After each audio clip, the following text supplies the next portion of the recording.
welcome to you all. Very good. I'm so glad to see this many people came out.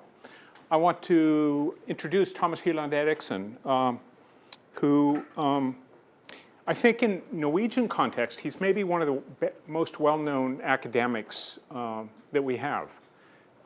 He's recently got the Akademiker's Pris, which is maybe one of the top prizes in Norway. He's gotten many, many other prizes. And I've had the good fortune to get to know him we were both fellows at the Norwegian Academy on a project, and we've sort of run across paths occasionally, and now we've got some interesting things going on. So I'm very, very excited to be able to introduce him. He's an anthropologist. He's been working in the Indian Ocean, those areas mostly. Just because this is sort of one of those quantitative things, he's got 28,000 citations. So read them and weep for us that chase those all the time. He's ethnicity and nationalism, small places, large issues, a whole series of books that have taken up various dimensions of anthropology. And so he has very strong grounding in anthropology, but also popularizes it. For example, the book on time, Tidens... called The Tyranny of the Moment. The Tyranny of the Moment is the English title, which he was quite well known for. And you know, in a sense, this is a little bit surrealistic for me, because ever since I've lived or had connections to Norway for almost 30 years now, and all of that time, he's been one of those most central people that's been writing articles in the newspapers and doing all sorts of things. And it's a fantastic moment for me to be able to stand here and introduce him. So I introduce to you Thomas Hylland Eriksen. Oh, thank you so much, Rich. Thanks so much. And thanks very much to Rich Ling and to Nanyang Technical University for hosting this event and for very generously inviting me to give this lecture, as I happen to be in Singapore this week.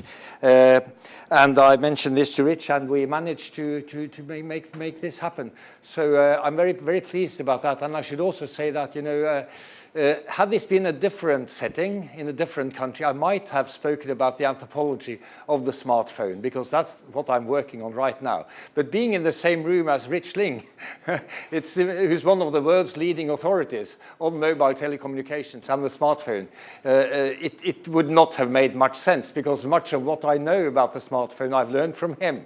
So I'll talk about some other things instead, which are more wide-ranging and which are based very much on this book. It's not identical, because this book is already 2 or 3 years old, and things happen so fast, things change so fast that many of the figures, some of the examples, some of the perspectives would have been modified, would have been changed. Not very much. The basic analysis would have been the same, but they would have been changed a bit had I written it now, because things are happening so fast. And that's really the theme of my lecture. We all, human beings, we all live in different times, different temporalities. Some are fast, some are slow, you know, some are short, some are long. And when we talk about the past, when people talk about the past, one always has to ask, so when was this? Which past are you talking about? Talking about the Stone Age, I mean the Industrial Revolution, last year, when you were young, etc. And these different pasts will generate very different views of the present. Just as when people say that in the future we will such and such. So, which future? And as an anthropologist, since we work with human diversity, whose future? You know, whose future and which future? So we have to be specific when we talk about the past, the present, and the future as to which pasts, which presents, and which futures. This by way of introducing the subject, which is about global change. Why should an anthropologist be interested in global change? Because anthropologists are known for, well, to quote the title of my textbook, for raising large issues in small places.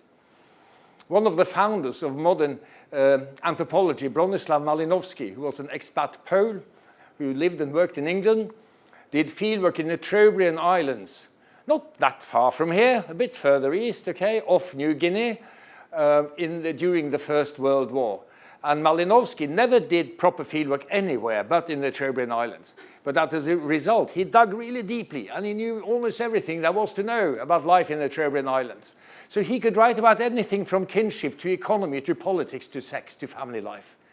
And he tried to generalize from that, by studying the Cherbury Islands, he felt that he could say something fundamental about the human condition. And I belong to that generation of anthropology which agrees that, yes, we can study a small place in great detail and say something about the human condition, but it's not going to tell us a lot about the world. And if we want to know about the world, in addition, we also need other methods.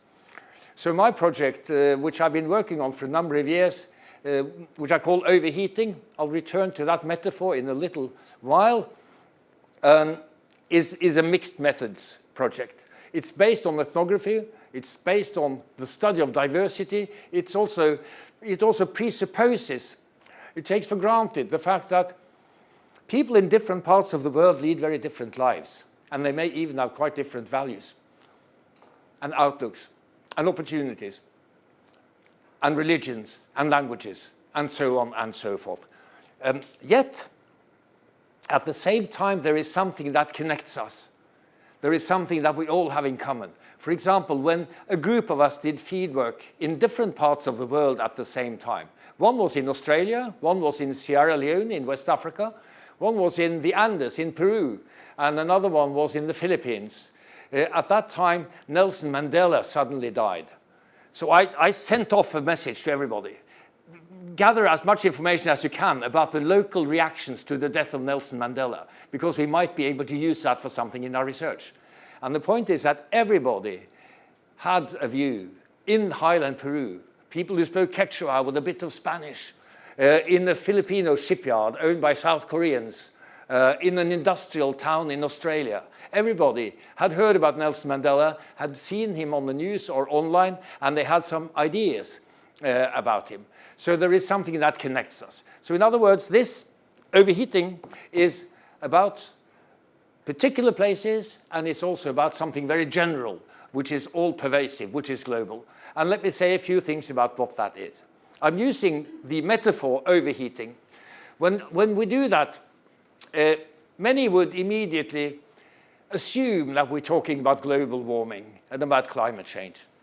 And yeah, I guess that's part of the story, but that's not why I'm using the word overheating. It's a metaphor for talking about acceleration and about speed. Like when you rub your hands together like this, they warm up, right? Because of the friction that creates heat. And if we could do it really fast, they would eventually turn into charcoal. But we can't do that, you see? We're not able to rub our hands together fast enough because we have an inbuilt thermostat, a biological thermostat, which tells our hands that it's good now, it's fine. They're warm, you can stop. You know, where I live in Norway, okay, where it's just now below freezing. We just had, the first frosts, okay, a few days ago in Oslo. So we do this a lot because we leave our gloves at home and we rub our hands together. But sooner or later, they're going to warm up. And the point that I'm trying to argue about global overheating these days, global accelerated change, is that it is as if the planet is rubbing its hands together like this, really fast, and there's no inbuilt thermostat, there's no governor. There is no instance that can say that it's enough, it's fine. You could slow down, you could cool down a bit, because you're now you're undermining the conditions of your own existence, okay? Which, to put it slightly dramatically. So this as a way of introducing the term overheating. Now, what is it about? Global change, accelerated change. It can be a lot. We can work, I work within two time frames. One starts around the time of the Industrial Revolution. Modernity as we know it. Yes, modern culture can be dated further back, but modern society, industrial society, around the time of the Industrial Revolution, around the time of the marriage of the steam engine and fossil fuels. You know, when coal started to be extracted in large quantities, industrially. Around the Napoleonic Wars, a little more than 200 years ago. That was the beginning. of the modern era, when things started to accelerate, change started to accelerate. I mean, imagine that if you take a phenomenon like transportation, Louis XV, Louis XV of France, if he were to travel from Paris to Rome, it would take him about as long as it would for Julius Caesar to travel the same distance, almost 2,000 years earlier, with the same basic technology, the horse carriage. And the Romans might even be able to travel a bit more comfortably and a bit faster, because Roman roads were famous, for the quality, okay, for the high standard. And then around the end of the 18th, early 19th century, things started to happen in a big way. Technological changes, not least in the field of transportation. The hot air balloon enabled people for the first time to see Paris from above. Nobody had seen that before. No human being had seen Paris from above. The bird's eye view of a city. Can you imagine? It must have been a fantastic experience for the Gondolfier brothers. So the hot air balloon. Then came the steam wagon, as it was initially called, the train, as we know it. And there were lots of concerns about the speed of the train. Speed came into the self-reflection of modernity around that time. The feeling that things were happening too fast. So the intellectuals and commentators of the day, the early 19th century, wrote worried treatises and letters to the editor in England about the way in which the very speed of the train would be debilitating for the human psyche and might lead to serious mental diseases, because the speed of travel was simply too high. And the average speed of a train in the early part of the 19th century was about 30 kilometers an hour. Which is not very fast, but it was faster than what preceded it. So it was perceived as being really fast. Then came, the steamboat, and not least the telegraph. Mid-19th century, the telegraph. It's a fantastic invention. It has been said by someone, exaggerating just a little bit, that the internet, well, exaggerating quite a bit actually. Anyway, it was said by a colleague of mine, he's a media scholar in Norway, that the internet is just a footnote to the telegraph. But the point is well taken, because with the telegraph, for the first time in history, one could transmit a message without it being accompanied by a physical object, right? So imagine, as late as the 1820s, if you were to send news from Europe to the United States, it would take weeks or possibly months, depending on the weather, on the sail ship to arrive. And so the newspapers in New York City would typically have headlines of the kind, yesterday such and such ship arrived from Portsmouth, and here are some of the news it brought. And then about Napoleon having been sent to St. Helena and so on, months or at least weeks earlier. And then came the telegraph, and by 1869, when the first transatlantic telegraph cable was opened between London and New York, you could transmit a message, not instantaneously, but it only took a few minutes from London to New York. And the day after the successful opening of this transatlantic telegraph, the Times of London wrote an editorial where they compared this achievement to the building of the Great Pyramids in Giza in Egypt, arguing that this is probably the greatest achievement of humanity since the building of the pyramids in Giza. And I've sometimes said to myself afterwards that, blimey, they may have been right. They may have been right. It was a momentous achievement. So in other words, speed and modernity are connected. And it continued to accelerate throughout the 19th century. One or two more things I have to say about this temporality, the temporality of the last 200 years, before I move on to a more narrow scope, which is the main subject of my attempt to write a global anthropology of the early 21st century. The last 200 years has also seen an enormous growth of world population. I mean, it took us 200,000 years from the time when we were anatomically modern in southern Africa to reach the first billion. It took 200,000 years for humanity to grow from nothing to 1 billion, which was reached around the year 1800. But after that, it only took about 100 years to reach the second billion. So by the early 20th century, there were 2 billion of us. And by now, 100 years later, there's 7.5 billion and counting. So you know this familiar graph, you know, which looks like this, and which is sort of flattening out in most parts of the world, but not everywhere today, continues to grow. Life expectancy at the same time in the same period has doubled. Typical lifespan of a human being before the Industrial Revolution was between 30 and 40 years.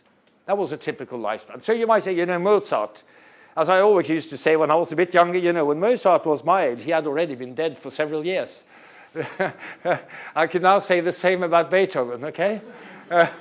Because I've aged a bit, but you see the point. Mozart was young, but he was not sensationally young when he died. Schubert was even younger. And Beethoven was in his mid-50s. So that was fairly normal. So life expectancy has grown almost everywhere, from between 30 and 40 years to twice as long. Even in some of the poorer sub-Saharan countries, people have a higher life expectancy now than they did in Norway in the 1930s, when the average life expectancy was about 54. And this is under-theorized, and it's sort of poorly understood, the implications of the fact that we now grow much, much older than people have throughout most of our existence as a species. So health has improved, life expectancy has improved. I mentioned population growth. Let me just mention one more thing, because these are the two key features of overheating, I think, the two key underlying features of overheating. Population growth, there are many of us.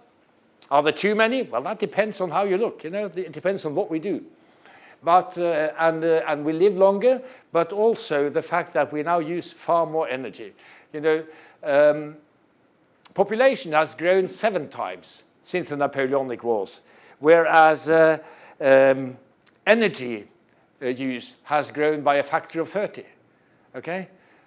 So we use 30 times as much energy as we did in the early 19th century. In a certain sense, the history of the last 200 years has been a success for humanity. We've managed to combat some of the trivial diseases that used to kill people off like flies before.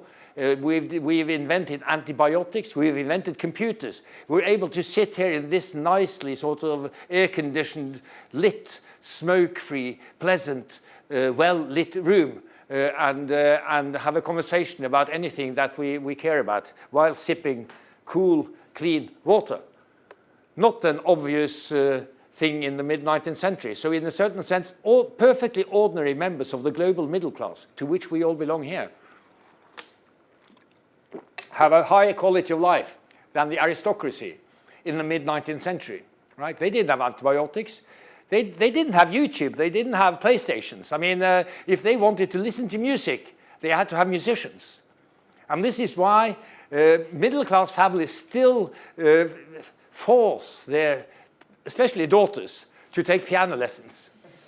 You know, it's a remnant, it's a survival from the time before the gramophone, because someone had to be able to play the piano, otherwise there wouldn't be any music at home, right? So, so we tend to underestimate the success that we have made, and we've been successful in many areas. And yet, there is a real sense in which our contemporary civilization has painted itself into a corner.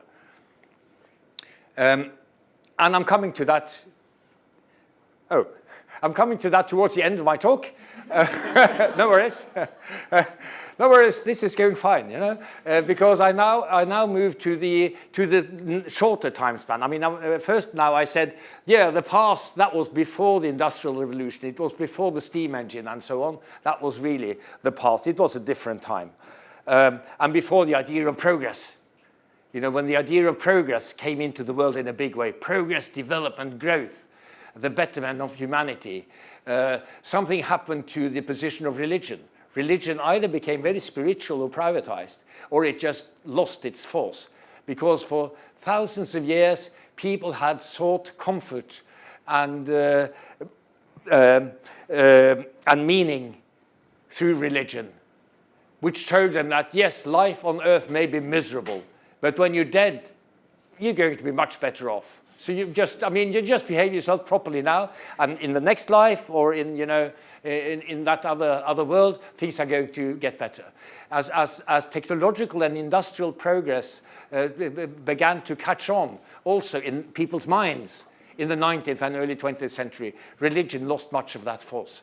And the question is that I'm going to raise towards the end of this lecture: where are we now? Do we still believe in progress? Well, the answer is not simple, but the question deserves to be asked in the early 21st century, when we've seen where it has brought us. Because the situation now is marvelous, but sometimes one has the feeling, and not entirely without justification, that, as we used to say in the Green movement in the 1970s when I was a teenager, that we're standing at the edge of a cliff and we're about to take a long step forward. That's the feeling that we're sort of painting ourselves into a corner. We're undermining the conditions for our own existence through the massive destruction on the planetary systems that are necessary for us to keep growth feasible and possible. So I now move quickly from that long temporality, the past was before the Industrial Revolution, to a situation where the past was before 1991, and the present era began in 1991, the last roughly quarter of a century. Something happened, lots of processes, lots of global processes with important implications for the time in which we live now took place around 1991, which I think is an underestimated year in our recent history. Very important year.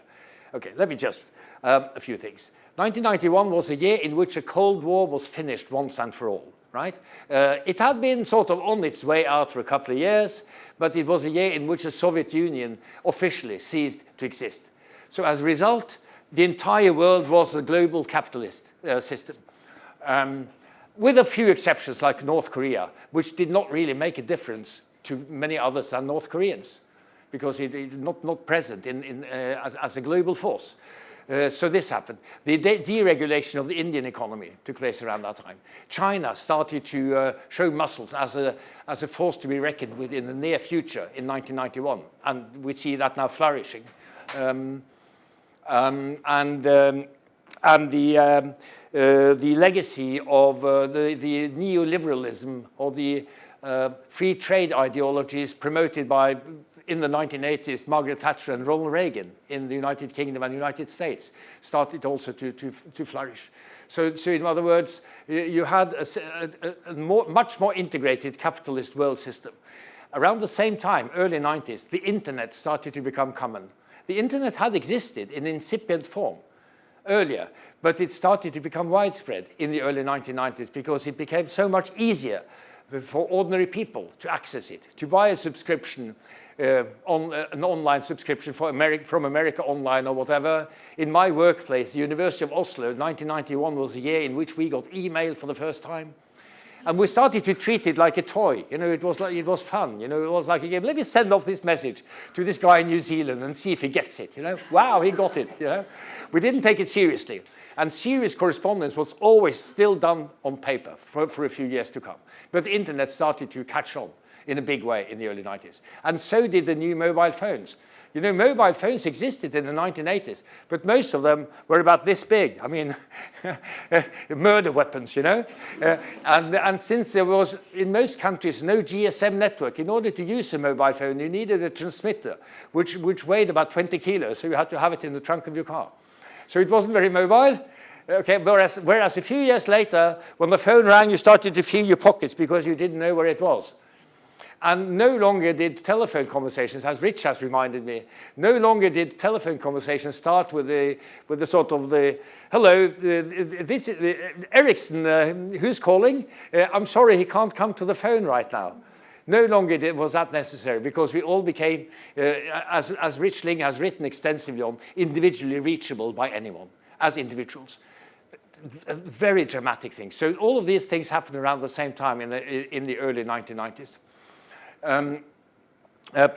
Plus a few other things that I'll mention one more thing before I move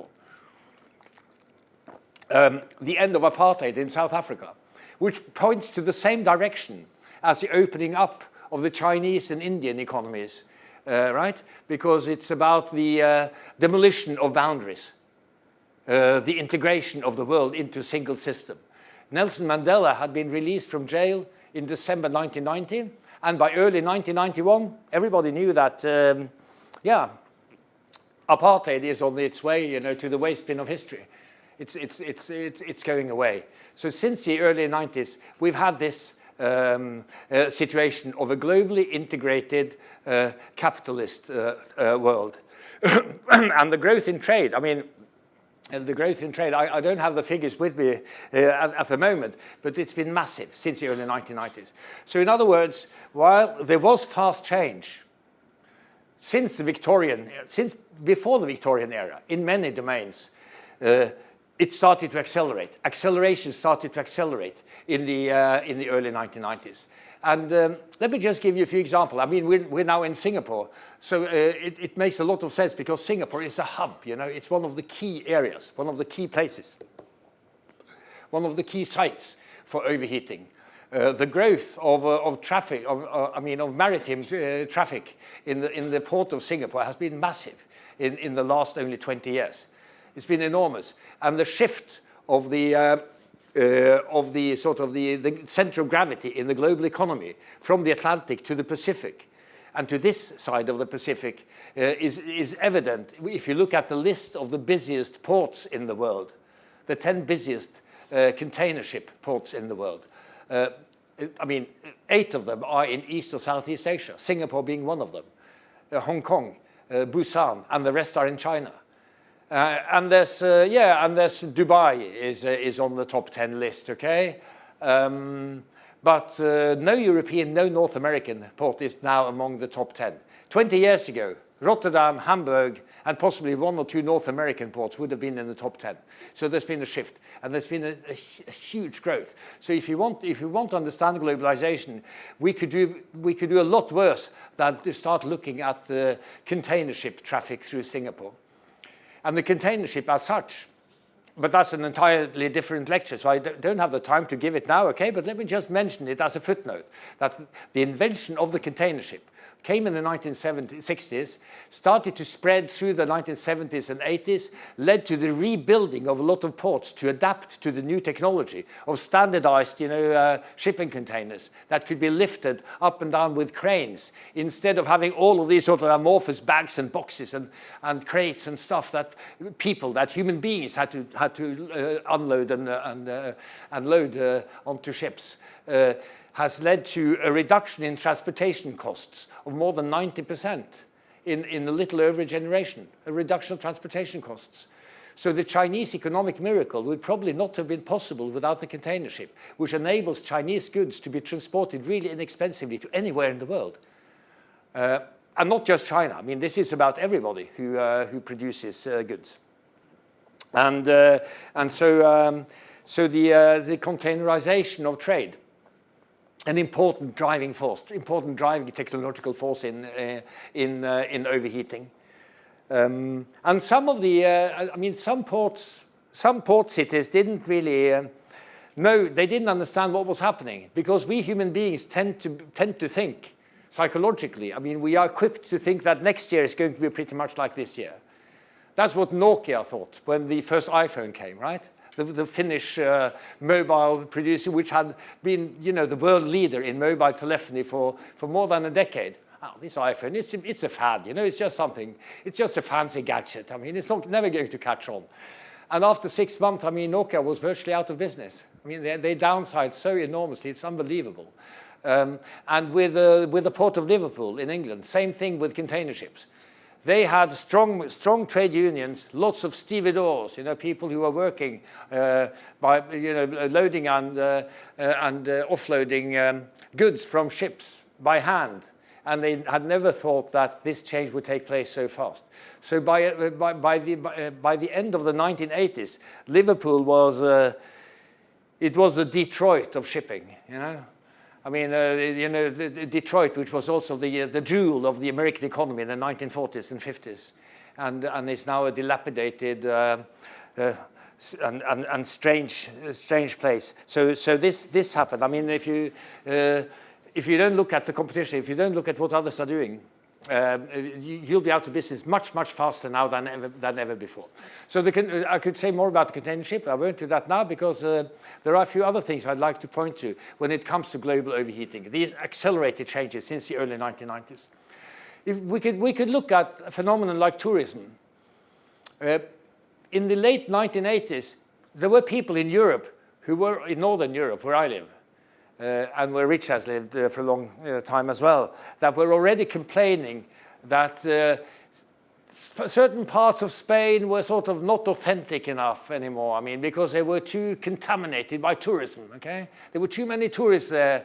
So you had these fake English pubs where you could watch, Liverpool and Manchester United and so on. And you could get your Dutch newspaper in a shop, and you had the cafes which advertised that they served svenska köttbullar, Swedish meatballs, okay? So you didn't feel that you were in Spain anymore. There were too many tourists. And I tell you what, in the late 1980s, they had only seen the beginning. Because in the late 1980s, Spain received about 15 million tourists a year, which sounds like a lot. But remember, I mean, most of them only stayed for a week. So it wasn't that much, I mean, at any given time. And a generation later, by 2010, the figure was 60 million. So there'd been a fourfold increase in one generation. That's fairly dramatic, and it continues. So the total number of international tourist arrivals in 1988 was about 200 million. 200 million.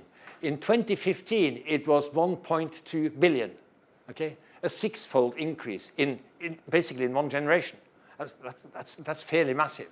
And someone will say, yeah, this is just because the Chinese are now traveling so much. No, it's not. I mean, it's true that international tourism from China has grown massively.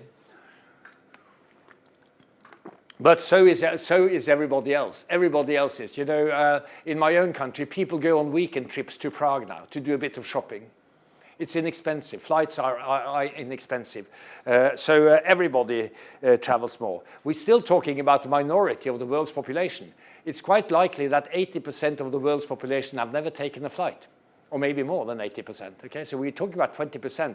And of these, again, only a small proportion travel a lot. And yet, it's enough for this to be so visible that we've seen a six-fold increase in world tourism since 1980.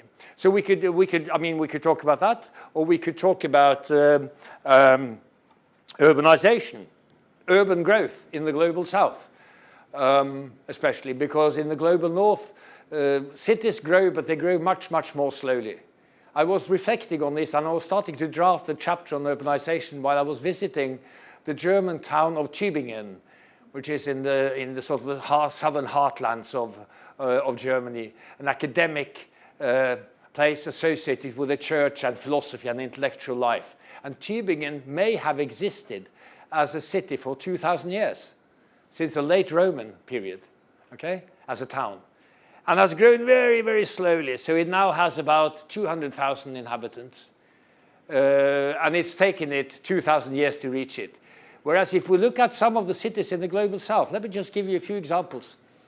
Just a couple of examples to illustrate it. In Africa, the capital of Mauritania in West Africa, Africa looks like this, okay, and Mauritania is here. It's on the sort of western tip of West Africa. Nouakchott, the capital of Mauritania, was built in the late 1950s by the French colonial administrators to serve as an administrative center, and for nomads and Bedouins to come in, with the camels and do a bit of trade and maybe take a shower and so on, for a population of 50 to 60,000. Infrastructure was sort of adapted to a population of between 50 and 60,000. Today, that city has somewhere between 2 and 3 million people. Nobody knows how many lives there. Between 2 and 3 million. And so it's growing pretty fast. We could see the same tendency with a city like Nairobi, the capital of Kenya, which was larger in the 1950s, but not much larger, and which now has several million inhabitants. Or we could take Mogadishu, the capital of Somalia, on the other side of Africa. A small place, Dhaka, the capital of Bangladesh, a small city, now multi-million city. So urban growth is taking place at an enormous speed. in 2007, for the first time in the history of humanity, there were more of us living in urban than in rural areas. So the majority of humanity lived in urban areas. Now, what is an urban area? Okay, I mean, as an anthropologist, I have to say this, okay? That in Denmark, what in Denmark is defined as urban is a village with more than 200 people. Okay, then it's urban, right? Whereas, I mean, you know what I mean. If you go to India and you have a hamlet with 200 people, I mean, it's just an extended family, it's just an extended household with a few cousins.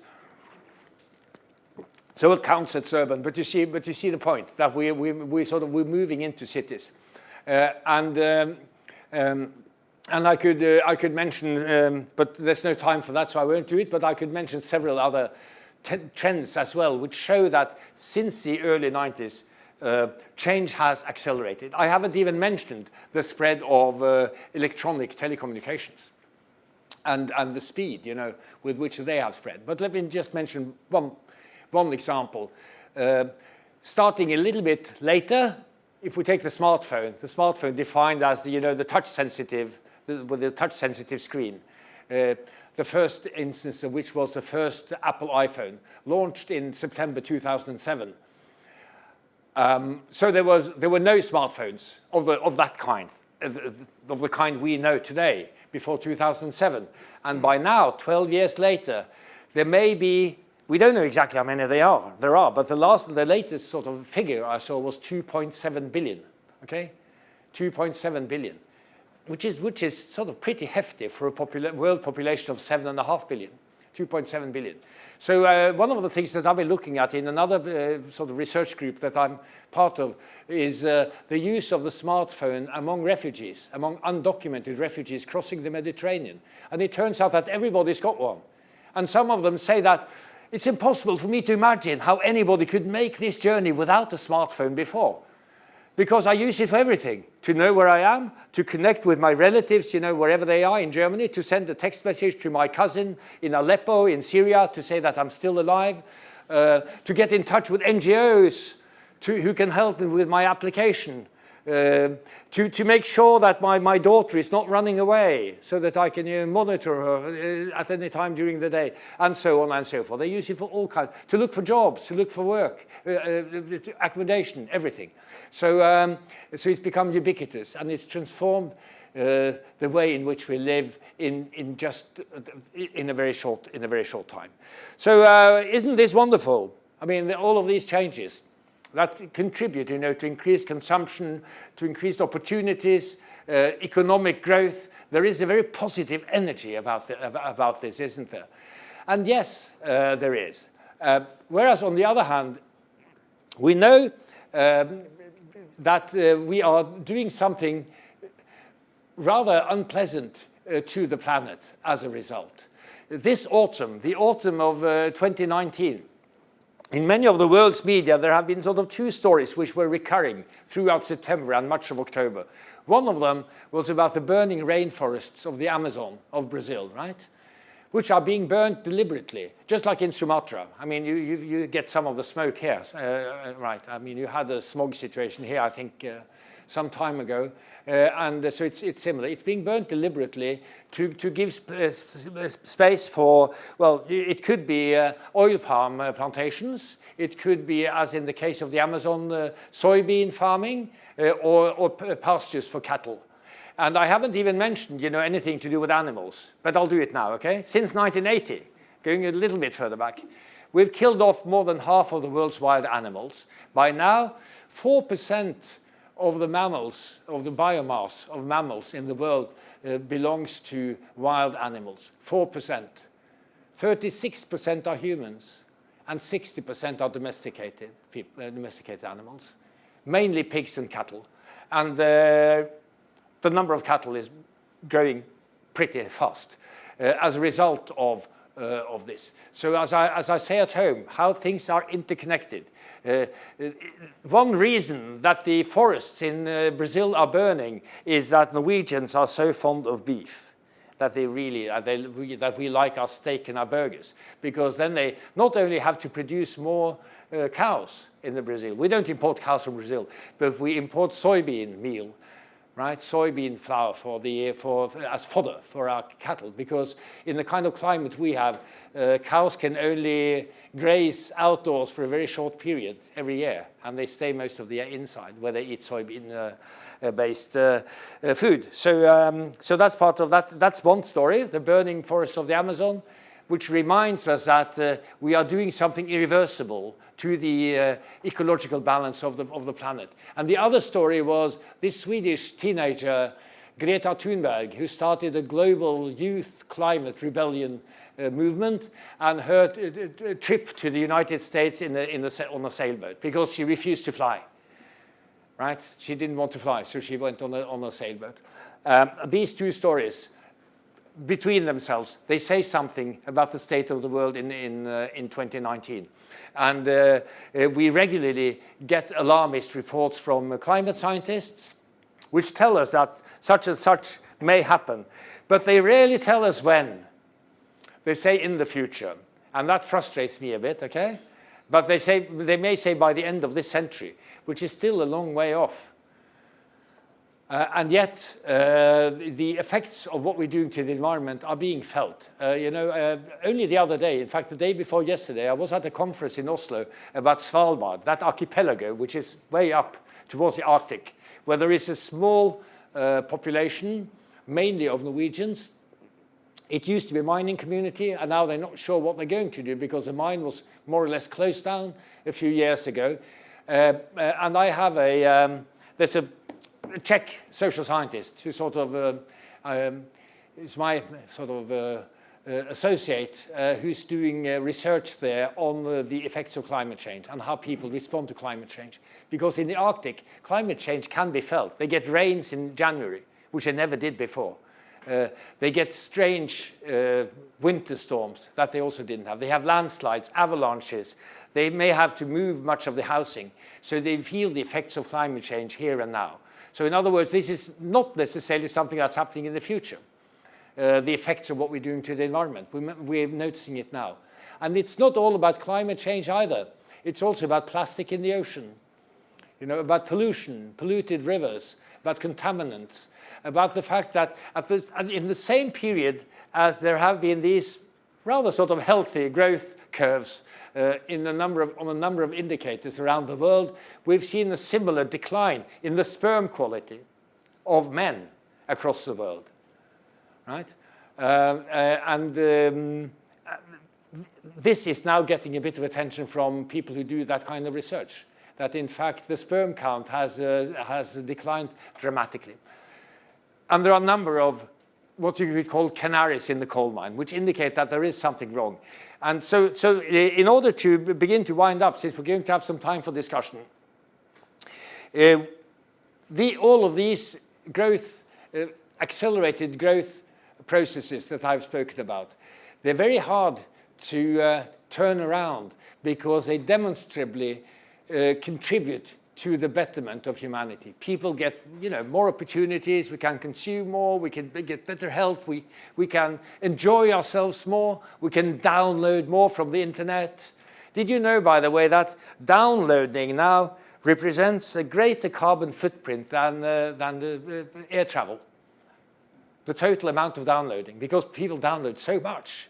And it's not just a matter of a few 100 million privileged people. It's, people in rural China and India who download. So that represents now more, a greater carbon footprint than air travel. But in other words, what I was saying is that it's hard to turn around, because this is a basic insight from sociology. You can give people new rights and opportunities, and they'll be happy with it. But it's very hard to take away those very same rights and opportunities after you've given them to people. There will be rebellions, there will be protests. So my concluding analysis is that owing to overheating, we now find ourselves at a crossroads as global civilization. We've been too successful for our own good, and we now live in the contradiction between growth and sustainability. And we probably can't have it both ways. We probably will have to choose. as they say in Denmark, going to hell on first class or on business class. You can do that, or you can do things differently in order to enable the planet to recover and to enable humanity to continue on its path. But the way things are going now, there are so many indicators that seem to suggest that we need to do something differently. Okay, there's no way about it. There's no other way. But it's hard to get your head around it, and it's hard to reconcile those two considerations of growth and sustainability. I mean, just give you one example. In my local newspaper, a few years ago, there were two sort of big headlines on the front page. Aftenposten, the main newspaper in Oslo, sort of liberal conservative newspaper, very influential.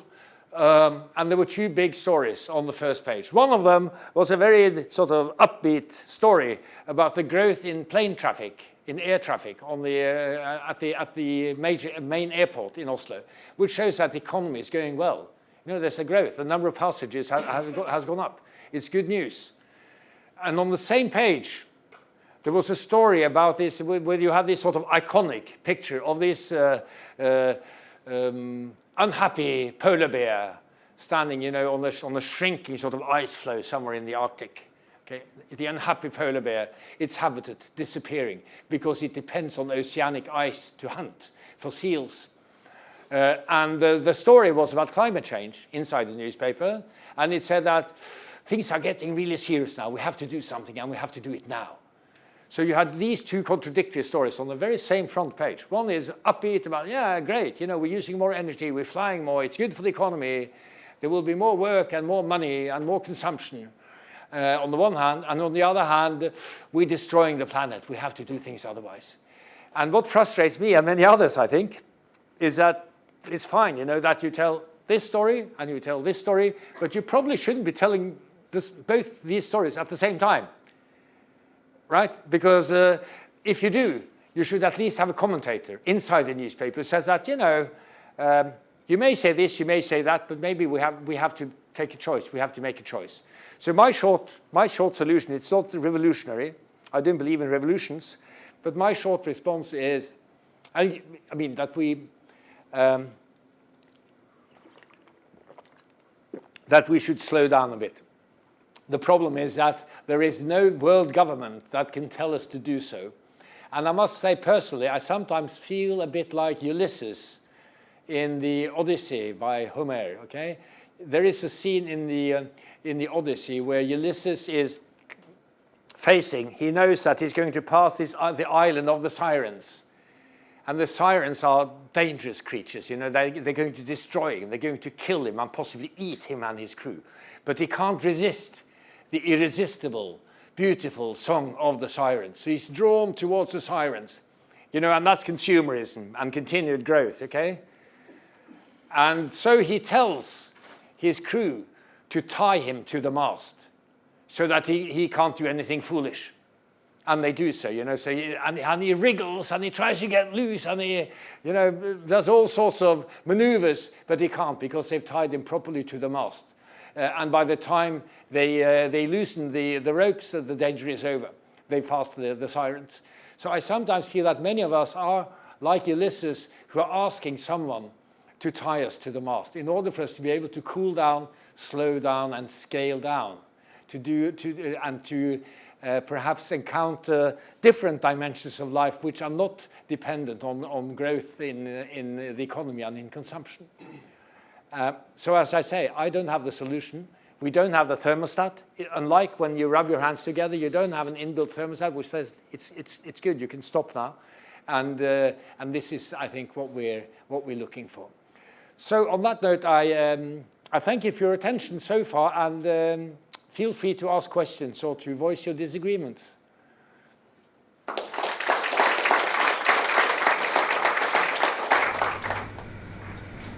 Thank you very much for your talk. Regarding the last point that you were making, the implicit idea is that the overheated world is a consequence of individual choice. And there has been a very interesting work done by Rebecca recently on climate change, and in which it is how financial world, corporations, how things don't change despite discourse. The hard economy is still working as if nothing had changed. Yeah. So still financing petrol, gas, etc. Yes. So it might be, the problem might be indeed that we don't want to change our way of life, but it might be that we don't have a choice to Yes. do it. Yes. Because others have more power over the world. Yes, yes, yes. I think that's a very important point, and in fact that's also part of my overheating analysis. I mean, one of the sort of the key concepts that I've been working with also in my work from Australia. I published a book about an Australian industrial city last year called Boomtown, Runaway Globalization on the Queensland coast, which is exactly about these contradictions between growth and sustainability, but which also turns out to be to a great extent about knowledge and power and about clashing scales, which is one of the key terms that I'm using. The fact that decisions that affect our lives are being taken in obscure and oblique and remote ways, and it's hard to know where to go. So when something dramatic happens and you want to have a choice, you want to be able to choose, for example, a sustainable job, but you can't because there aren't any available. You may well ask, who can I blame and what can I do and who can I trust? And it's no longer as easy as it might have been in the Victorian age, for example, to know who to blame or where to go or what to do, because it's become so intricate, so complicated. There's a sense of powerlessness among many people who would like to have that option, but who don't. So I agree. Yes, the power is where the power has always been. So one can always hope for a greening, as it were, of the economy, owing to a demand for green products. But so far, this does not seem to change the general direction in which things are going. But there are some promising signs. I think, owing to the opportunity or the affordances given us by the new technologies, we can have sideways organization. Instead of scaling down or up, we can scale sideways. You have the models of Airbnb and Uber, which are not the best, sort of practices in terms of ethics, but which show that there are other ways of organizing the economy. And there are lots of, movements which try to emphasize other values, alternative values, and so on.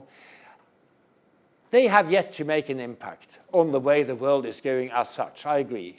But it doesn't show that it's important to keep the options open, to show that in fact there are alternatives. And that's one of the things that anthropology can do, that is to show that there are thousands of recipes for living, and we seem to be somehow converging on just one. Doesn't it sometimes feel a bit empty? And that's one of the things that I didn't have the time to talk about, so I'll just insert a footnote here. Yes, religion was important because it sort of gave you a meaningful framework for your life. And it still is important for many people, but not in the same way as it was in most parts of the world. Progress, same thing. On this side, not the otherworldly, but during this life, things are going to be improved through industrialization, better housing, better clothing, better education, and so on. And this story somehow performed much of the same work as religion had in the past for a long time. But what about now? Where are we going? Is there a direction? Do we have a big collective project? Are we saying, like our politicians did in the 1950s, Harold Wilson in the UK, or in Norway we had Eidar Gerhardsen, who was the legendary social democratic leader in the 1950s. Okay, so we are now here. In 30 years we're going to be here. And it's going to be tremendously difficult, and everybody's input is necessary. We're all needed because this is a big collective project. We're going to improve society. To great acclaim, and who gave people a sense that there were little cogs in a big machinery that was going somewhere. And my sense is that we don't seem to have that feeling anymore, that we're part of a big collective project which is going anywhere. So maybe we need to reinvent that. I don't believe in relinquishing the achievements of modernity. I think modernity has been wonderful, but we now probably need a new modernity, a new story about progress that will be consistent with the needs of the planet and not just with the more selfish short-term needs of humans. Yes, please. Do you think we're living in the Anthropocene? And if so, when did it start? Yeah, good question. Yeah, the Anthropocene, which I think is obviously it's a contested term, but so are all terms. I think it's very useful because the Anthropocene, which refers to not just a new historical era, but in fact a new geological era to some, the era in which human footprint can be identified everywhere, even where no human being has ever set foot, as in the Antarctic, because of climate change and pollution and so on, and species extinction. So I think it's a useful term.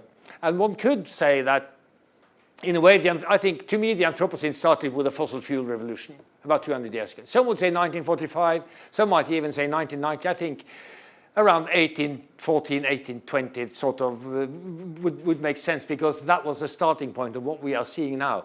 And it is also important to keep in mind that fossil fuels, the use of fossil fuels is inherently destructive in the sense that you destroy something that is never coming back. Energy that has taken the planet millions of years to produce. As I sometimes say to people, of course, I mean, coal is renewable. You just have to be very patient. You have to wait for another 60 million years, and then it will be, So, so to me that makes sense. And it's a useful term because it also shows that, in fact, we have a heavy responsibility, not just for ourselves, but for everything that lives. Yeah. Maybe one more. Yeah, there was one there. Thank you. Yes? So the crux of your problem is kind of that contradiction between human progress and sustainability, and that we might have to make a choice.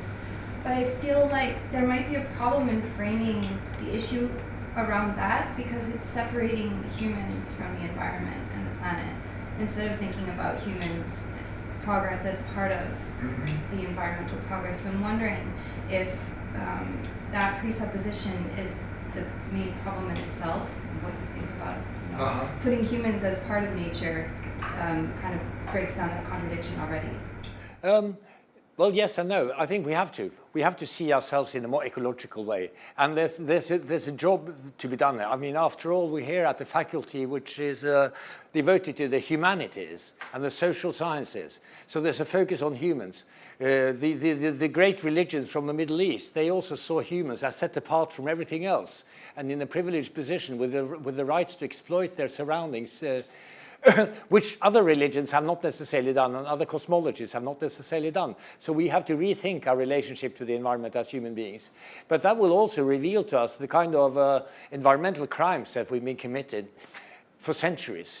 You know, the selfishness of humans in dealing with the environment, which is now coming back to us through you know, the resource depletion and other things, species extinction, that sort of thing. So I think that will be a place to start. But I would not say that human progress as such is opposed to environmental considerations, rather that we need to renovate and change and rethink what we mean by progress and what we mean by development. Perhaps development is not, up to a certain point. This is, again, a different lecture, which I'd love to give, but I can't do it now, okay? But the quality of life is not necessarily about your standard of living. Up to a certain point, yes. But when you have food, you have clothing, you have a ceiling above your head, and you have the choice, you have some choices in your life that makes you feel empowered, as it were, and in charge of your own life. Beyond that, other things matter much more. And everybody knows it. We just pretend to have forgotten. Other things matter more, such as your relationships to, I would say, other people, but let's say our surroundings, our environment. Yeah. Thank you. Also, as a local Michigander, Detroit is pretty strange. Sorry? Detroit is pretty strange. It is, yeah, isn't it? Yeah. But they're getting their own sort of post-industrial tourism now, right? People have visited to see the ruins of modernity, rust and rats and cockroaches, yeah, dilapidated buildings and rotting beams. Yeah. Just one Yes. quick Yeah. I'm wondering, how do you see the role of indigenous people in driving this big collective action that you're Yes. talking about? Thank you. Yes, I was going to mention that to someone else, but somehow it didn't fit into the framework. I think, and again, I mean, this is where I feel that anthropologists could play a role as mediators and translators, because that's one of the areas where we have some knowledge that we could use. I think, indigenous peoples, they demonstrate some of the alternative ways of living and alternative ways of realizing the good life. One should never romanticize them, because indigenous people often had short lifespans, poor health, few opportunities, and would have loved, in many cases, to take part in some of the spoils of modernity. And yet, at the same time, there are worldviews, there are cosmologies, there are ways of relating to nature, and so on among indigenous peoples, where I think we might have something to learn. So I would be eclectic. I would not take on indigenous life worlds and cosmologies wholesale and say we should become like them. We should learn from the indigenous of Malaysia or Amazonia. But there are things we should learn. There are things there are insights which have been forgotten. They're also on smartphones now. Yeah, I know. Yeah, which is fine. Nothing wrong with that. I mean, I don't believe in purity, but We're all connected. yeah, exactly. Yes, thank you. Yeah. Thank you very much. Well, thank you. Thank you all for listening.